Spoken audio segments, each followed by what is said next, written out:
All right, welcome back to WMAC Now with your host Chuck Stevenson, and welcome to the special preview for Deep Jewels 32, the 32nd numbered event for the Japanese all-women's MMA promotion, which is owned by parent company Deep. Very excited for this one. It's going to have the first ever women's atomweight tournament for them. 8 ladies on the left-hand side there that you're going to see going at it, and the first round is going to take place this coming weekend, and the second and third final round are going to take place on the same night sometime in May at Deep Jewels 33. Now, this event did lose out on the scheduled strawweight championship fight. That has been rescheduled for Deep Jewels 33 in May as well. Unfortunately, champion Miki Motono suffered an injury in training, and she's not going to be able to participate. But they did find a replacement for it in the form of a grappling match with the title challenger taking on a promotional newcomer. Now, this event, as you can see up here, it's going to be a pay-per-view.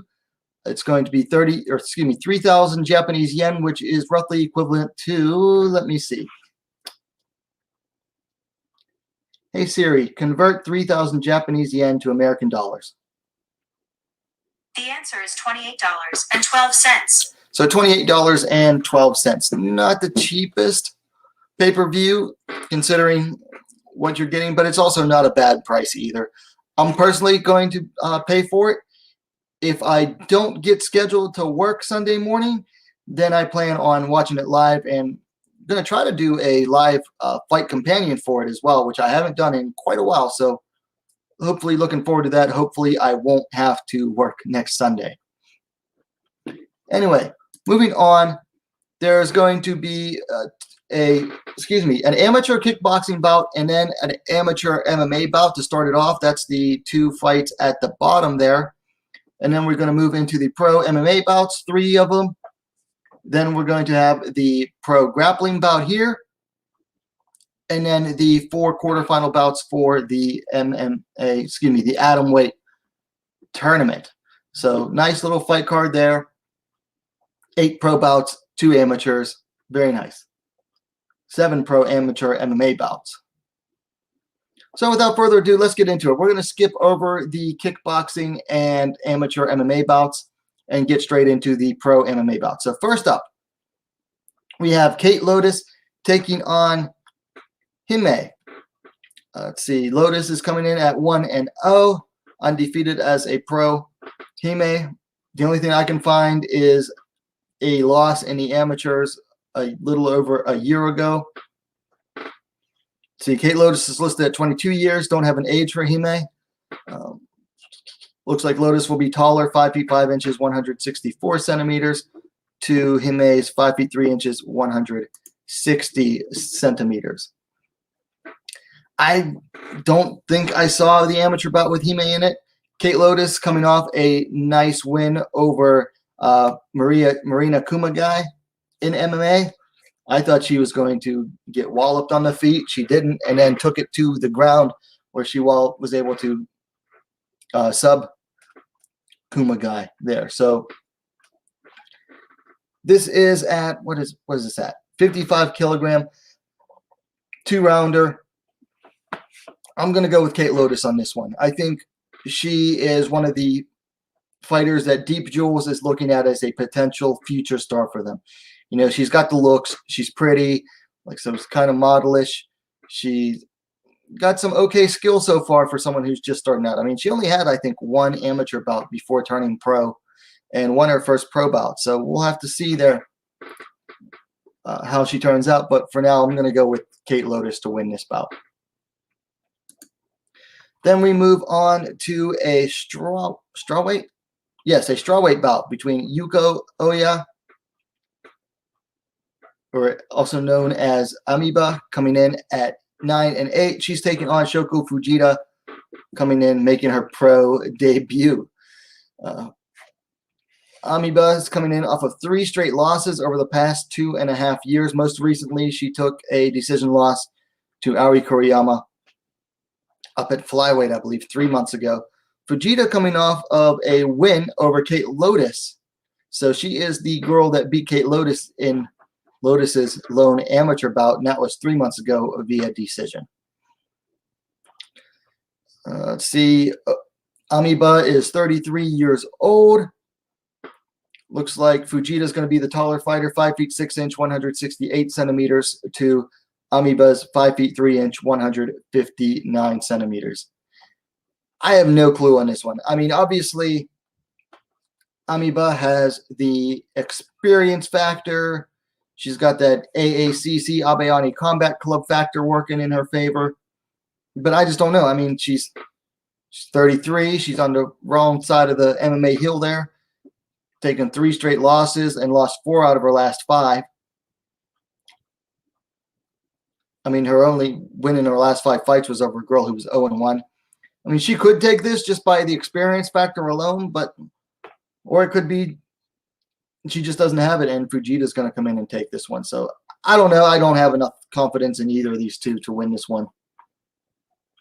I mean, I did see Fujita's fight against Kate Lotus. She wasn't too bad. We'll just have to see. Then we move into a flyweight bout. Yukari Nabe taking on Miko Nirvana Shimizu. Nabe coming in 8-3. Miko Nirvana coming in at 2-0. Nabe hasn't fought since December of 2019, where she defeated Rowan Pilger via unanimous decision. Shimizu last fought at Deep Jewels, was it 30-31, where she defeated Mika Arai in an upset win there about just over 2 months ago. She's undefeated as a pro, and looks like she was undefeated as an amateur as well. 3-0 as an amateur, so really 5 straight wins for her overall.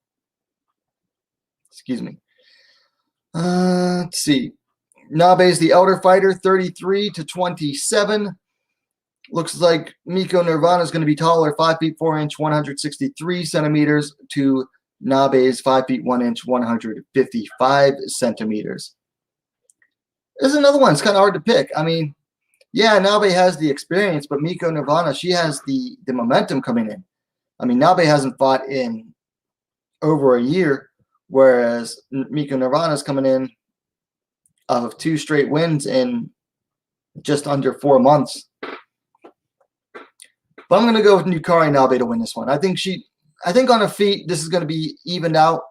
But Yukari Nabe is a very nice judoka, and she went in there against a very strong wrestler in Rowan Pilger and was able to beat her on the ground as well. Just outclassed her on the ground, controlled her, hunted for submissions. I'm going to have to go with Yukari Nabe. Now, she is coming off with some injuries, and that's why she hasn't fought in so long. Hopefully, she's over the injury bug and is ready to come back. I'm going to go with Yukari Nabe to win this one.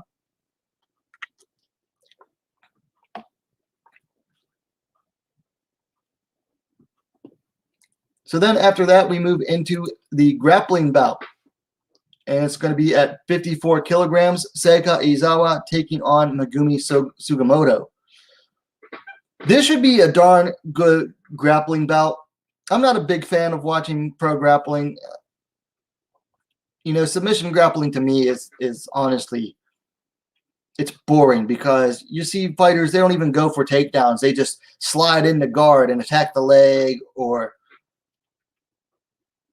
for someone like me who grew up around wrestling, I can't get into the grappling because of that. Like, they'll just give up guard and go straight to their back and hunt for subs and stuff. I can't get into it as much. But I think this should end up being a good one. Izawa has been in judo and wrestling for most of her life. Sugimoto is also a strong grappler and comes out of Abayani Combat Club, AACC, as well. Brings in some very good wrestling and submission chops as well. Should be a good one. I'm not going to make a pick here because who knows. Izawa was training for an MMA bout, and then a couple weeks ago got news that, you know, her bout's being pushed back. So they signed Sugimoto. Sugimoto was the finalist in the Shudo super atomweight tournament last year, falling short to Mina Kurobi via unanimous decision. So both of them should be pretty strong coming into this bout. Both of them have roughly the same experience. Or no, excuse me. Sugimoto has more MMA experience. What does she have? She's 5-3 to Izawa's 2-0 as far as MMA is concerned. But of course, this is grappling, so we'll just have to see. So this brings us into really the meat and potatoes of this event. The Deep Jewels Atomweight tournament. 8 ladies enter. Only one can come out on top as the champion. Like I mentioned earlier, this is going to be the quarterfinal round of this tournament, and then the semis and final are going to happen on the same night at Deep Jewels 33. So it should make for an exciting tournament. We have Hikaru Ano versus Emi Sato, Aya Murakami taking on Sakura, Shiyu Park versus Nisei Oshiro, and then Saori Oshima taking on Emi Tomatsu. Nice range of experience levels. Nice range of ages. We have someone as young as 17 to someone who's as old as 40. We have a fighter who is coming off of their pro debut, taking on someone who's had probably over 30 fights. Just a really big, nice range as far as this tournament goes. Really excited for it. Some of these fighters have faced off in the past. I'm sure they're looking to get revenge as well. So let's get down into the matches. So first up, match A. Hikaru Ano taking on Emi Sato. Now, these two fought before, back 2 years ago, I think. More than that. These two fought before at Deep Jewels 18, 3.5 years ago, in December of 2017, with Emi Sato coming ahead via second round armbar. So Hikaru Ano is going to be coming into this looking to get some revenge. Looking at stats here, Ano coming in 6-4, Sato coming in 4-5. Now Ano is coming off a loss via guillotine to Tomomi Sawa, the then Deep Jewels Atomweight champion who retired after that win 3 months ago. Preceded that by a loss over Leon Noda 7 months ago. Noda was 1-0 at the time. Sato, however, is on a 3-fight skid running almost 2 years. Most recently, she lost to Amp the Rocket Suwanan Boonsorn via armbar a year ago. So she's had a year off since her last fight. Sato's the elder fighter by 13 years, 40-27. They stand roughly the same height. Both are 5 feet even, 1 centimeter in favor of Sato, 153-152 for Ano. I'm going to have to go with Hikaru Ano to win this one. Sato is on the downfall. She's over the hill. That's officially over the hill at 40 years old.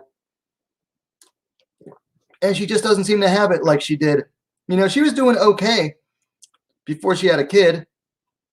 And then she took several years off when she had that kid. She went from 2015, took 2 years off, to 2017. Had some wins, and then it just, boom, went on that straight 3-fight losing streak. And I think it's going to continue. And I think Hikaru Ano is going to do it. Hikaru Ano is a very strong wrestler. Her biggest problem is that she somehow ends up finding her way into some submissions and then getting submitted. That's how she lost to, a couple opponents. She lost to Emi Tomatsu via submission. Tomatsu's in this tournament, and then she lost her last fight via submission in a fight that she was she won the first round, was winning the second round, and then Maesawa came back, and then Maesawa came out with that guillotine in the third round and won that. So barring Hikaru Ano just somehow finding her way into one of Sato's submission attempts, I see Hikaru Ano winning this one. She's got more momentum than Sato does, definitely. She's got the age. She's going to be the stronger fighter. She's built like a brick shithouse, basically.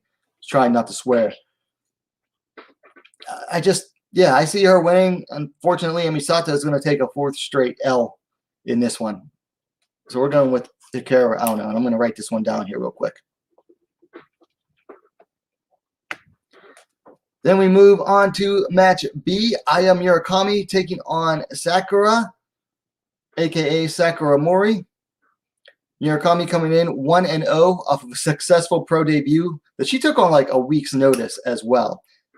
Came in, beat Moeri Suda, a fellow debutante, but she did it on like a week's notice. That was like 3.5 months ago. Mori coming in off of a draw against Eru Takebayashi at Rise, and she submitted her, but because she, botched the weight cut, she took too many penalties, lost like half of her purse, and it was automatically declared that should she win, it would be a no contest. So she's coming off not a draw, like I said, it's a no contest. Before that, she had a win over the much more experienced Pan Hui about 3.5 months ago. Murakami's the elder fighter, 28 to Mori's 18. Okay, she just had a birthday, it looks like.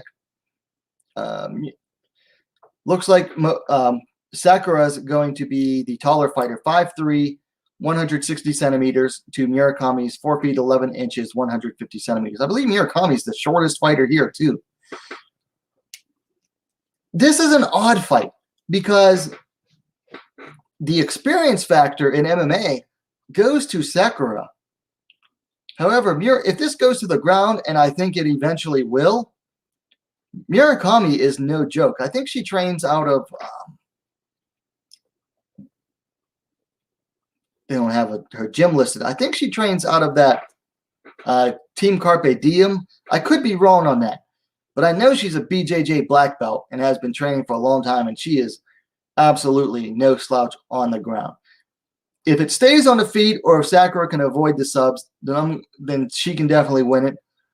But Murakami, to me, is the dark horse of this tournament. I think she could get the upset.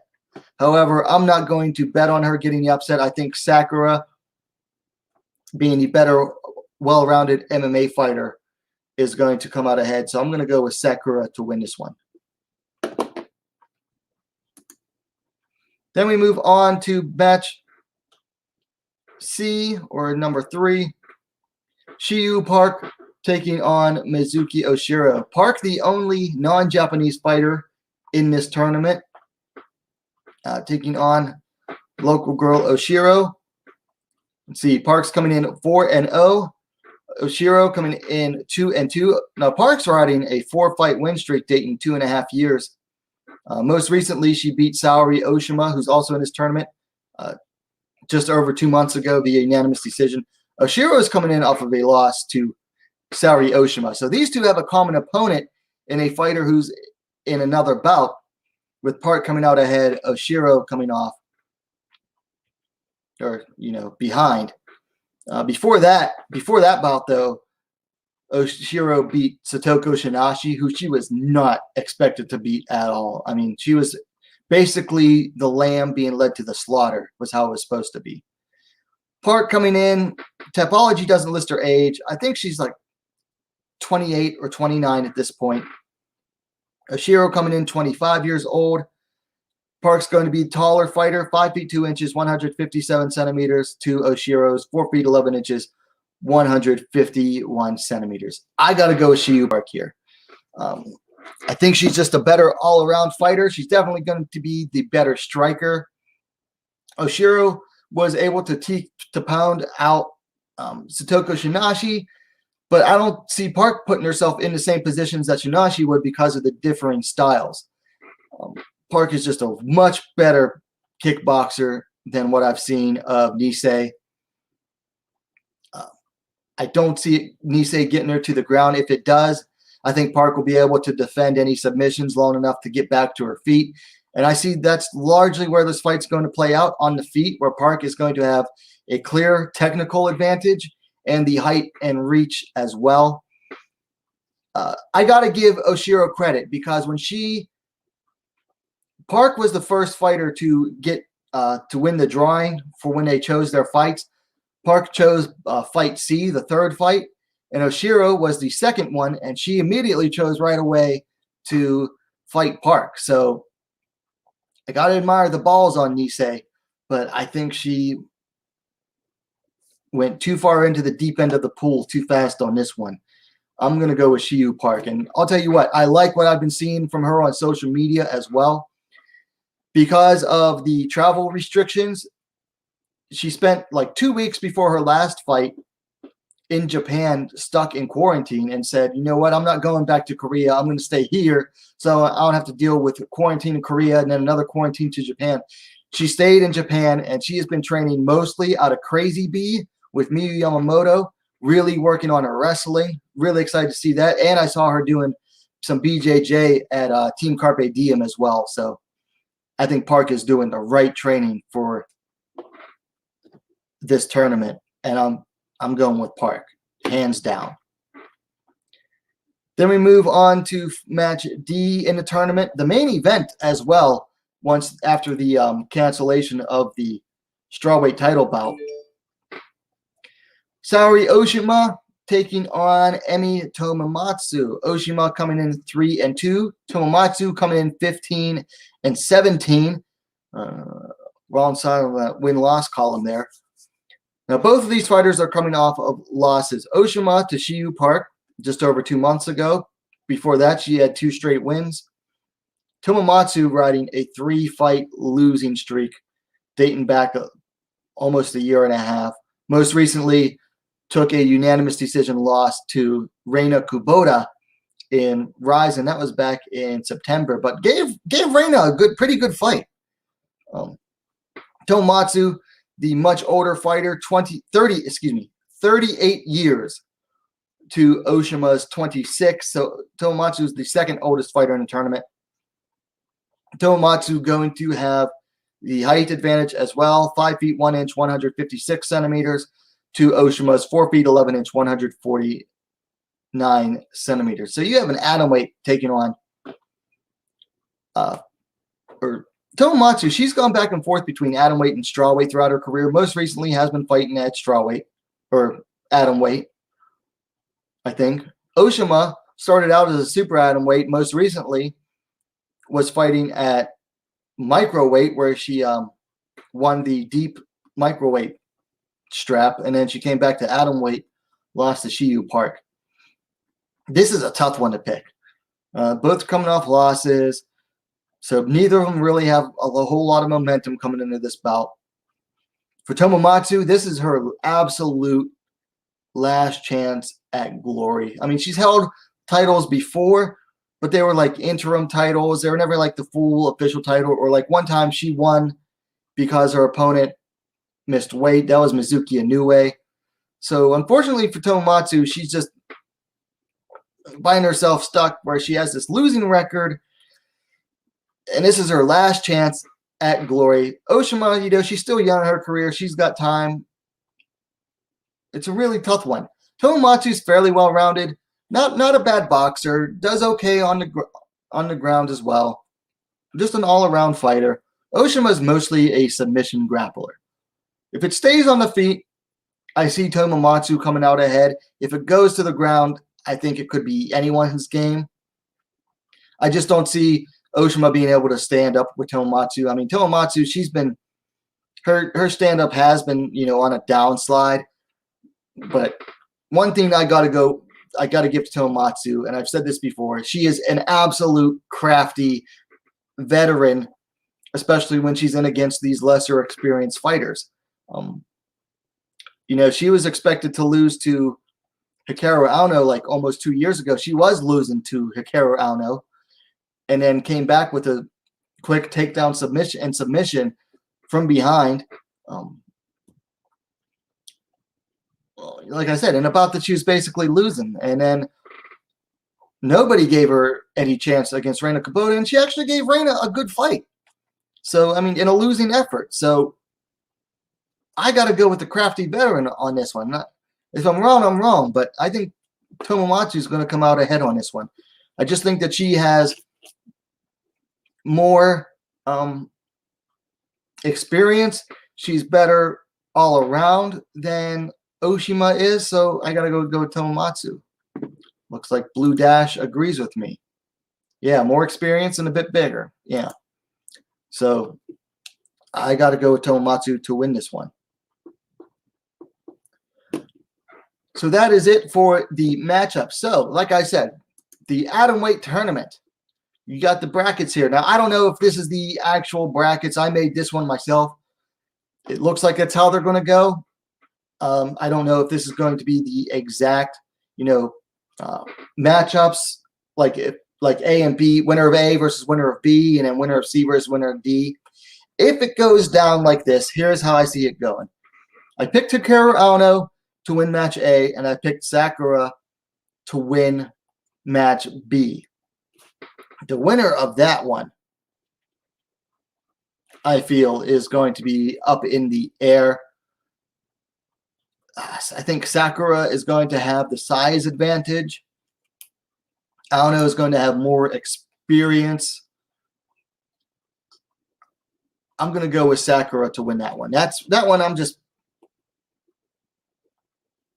just don't know. I don't have a whole lot of confidence in that pick, but I'm going to go with Sakura. I think she just has, I don't know. I like what I see in her. She's young. She's got that moxie going for her. She's got a lot of confidence going in. Whereas Ono she does really well, and up until the moment that she just completely crashes in fights.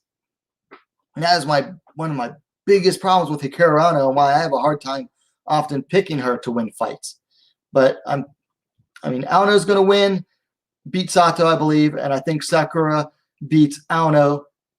So I'm going to go with Sakura to beat Hikaru Ono. Let me see, we got comments. Feel like Sakura is a really good dark horse pick for the tournaments in a way. I feel like her ground game is very good for someone her age and with someone as young as her. Yeah, I think I might have mentioned that earlier, that for me, Sakura is the dark horse of this tournament. She's always improving. So, she doesn't have a whole lot of experience, but she's definitely, I feel like, I said Murakami's the dark horse, and that's because she only has one pro fight. She is like the true underdog in this tournament. But either of those two, really, depending on who wins that one. Whoever wins that one is going to be the dark horse of the semifinals. But we're going to go with Sakura, with Ono, and then Sakura to win in the semis to go to the finals. Now, for match C, I picked Park to beat Nisei, Mizuki Oshiro. And then I picked Tomatsu to beat Saori Oshima. Now, those two have actually fought before. Shiyu Park and Emi Tomatsu fought each other back in, let me see. It was a while ago. Deep 85th Impact in August of 2018 with Shiyu Park, who was 0-2 at the time, taking a win over Emi Tomatsu, and I believe most of that fight was fought on the feet. If those two end up facing off against each other, then I'm going to go with Park to win.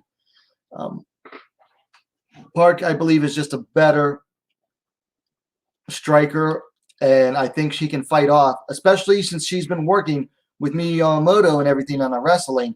I think her ground game is going to really make a lot of good improvements, especially in the wrestling factor. So I see Park beating Tomatsu again. And she's going to have the confidence of having beaten Tomatsu in the first fight. So I'm going to go with Park to beat Tomatsu. So then you have the tournament final, which will take place the same day, which 2 fights in one day, not easy. I wrestled in school, and we'd go to tournaments, and you'd wrestle like 2-3 times in a day, and man, they would just tire you out. And that was just wrestling. That didn't include punches to the face or anything. So you never know what's going to happen. But if we follow my line, then we have Sakura versus Park. And then I got to go with Park to win. She's going to have the experience factor coming in. She's going to have the advantage on the feet, clear advantage on the feet. If it goes to the ground, Sakura is going to be she's going to be able to close it up, I should say. But I got to go with Shiyu Park to win. I think she's just overall better fighter, and I think, honestly, I think this is her tournament. Granted, I'm like a serious homer for Park because, you know, she saw Hee Ham's main training and sparring partner. So I'm cheering for her no matter what. So I'm a little bit biased for Shiyu Park, but I think she'll pull it off, and I think she's going to take this tournament. So we're going to go with Park to be the overall tournament winner and the new Deep Jewels atomweight champion. So that's really it for the Deep Jewels tournament. What's really interesting, though, is that this tournament finishes up in May, and then Hee Ham, who's Park's partner, training partner, and main sparring partner, starts the One Championship atomweight tournament in May. So you could have two Korean fighters fighting in tournaments that one picks up a belt and then the other's just starting her tournament. So that'll be interesting as well. So those are my picks for Deep Jewels 32 and in particular the atomweight tournament. Now, like I said, this is going to be available via pay-per-view for 3,000 yen, which is $28 and like 15 cents, something like that. Not the cheapest, but should be able to purchase it. There's the link right there. spwn.jp/events. It's actually a very simple process to purchase it if you want to. Like I said, I'm tentatively going to do a live fight companion for this as it goes live. 17:30. That's 5:30 a.m. That's 1800. That's 6 p.m. there. So we're looking at roughly 4 a.m. start time here in the U.S. on the East Coast. Yeah, we'll try that. Gonna try to do that. Of course, that's tentative because I don't know if I'm gonna end up working next Sunday morning. If I gotta work, then I gotta be there same time that tournament's starting, just about. So we'll see. Let's pick back up on the comments. Not familiar with tournament fighting, but how does it go? The winners advance from quarterfinals, semifinals to the finals. So the first round, the quarterfinals are taking place this coming Sunday, and then the semifinals and finals are going to happen on the same night at Deep Jewels 33, which is scheduled for sometime in May. So quarterfinals have their own event, and then the semifinals and finals are going to be at a different event. And then the winner of the tournament will have to fight twice in the same night. 3 fights total, but twice in the same night. Sup, the brother, man. Okay. So hyped for one's atomweight tourney. I am too. That's exciting. If you haven't watched it yet, go check out my video on that where I break down each fighter. Now, they haven't announced the tournament brackets or the matchups for that tournament yet, but I did break down each individual fighter, sort of like an intro for that. Jane Nishino is waiting for that one too. The brother man with the $10 super chat. Thank you. Thank you very much. What do you feel about translation Extreme One Malls? If they want to, sure. As long as they take the sport seriously. That's all I care about. I don't care what you did in a previous life. If you modeled, did OnlyFans or adult type stuff, it doesn't matter to me. As long as you take your training seriously, take the sport seriously, don't treat it like a joke. I don't care who gets into it. My only big caveat is I don't want to see men fighting women or or males fighting females, I should say. I don't want to see biological males fighting biological females. But thank you for the super chat. Well, I also well, no, we'll mention that. Will this event be posted on our YouTube like all the other deep events? I imagine it would be. Amazingly, they posted the Deep 100 Impact last weekend, like right after the event was over, within like a few hours. Normally, it takes them like at least a day, but they posted it like almost immediately after. I was amazed. And had I paid for that event, I would have been a little bit upset, honestly, because, you know, you pay for the pay-per-view. I like at least a little bit of a delay. That way I don't feel like I paid for nothing. Although you are paying for it live. But I do like the idea of, you know, like a playback for a limited time after that. And they leave it to just the people paying at first. I hope so. After 24 hours. Yeah, usually it's 24 hours for them at least, but I think it was less than that for the last Deep 100th Impact. So we'll have to see. But that's all I have for the Deep Jewels 32 preview. I think it's an overall good event. Like I said, it lost that strawweight championship, so it lost a little bit of luster, but I think more importantly, it still has the atomweight tournament, which I think everyone is excited for. So 2 atomweight tournaments in 1 year. And I can't confirm this at all. I did hear faint rumors of Invicta possibly doing an atomweight Phoenix series. I hope so. I think that would be super exciting. 3 atomweight tournaments in 1 year. I think that would definitely show a lot of the big promotions what they're missing out on. Mostly the big 2, you know, UFC and Bellator. And hopefully all the tournaments go off really well without a hitch. So we'll have to see. But that's really all I have for Deep Jewels 32.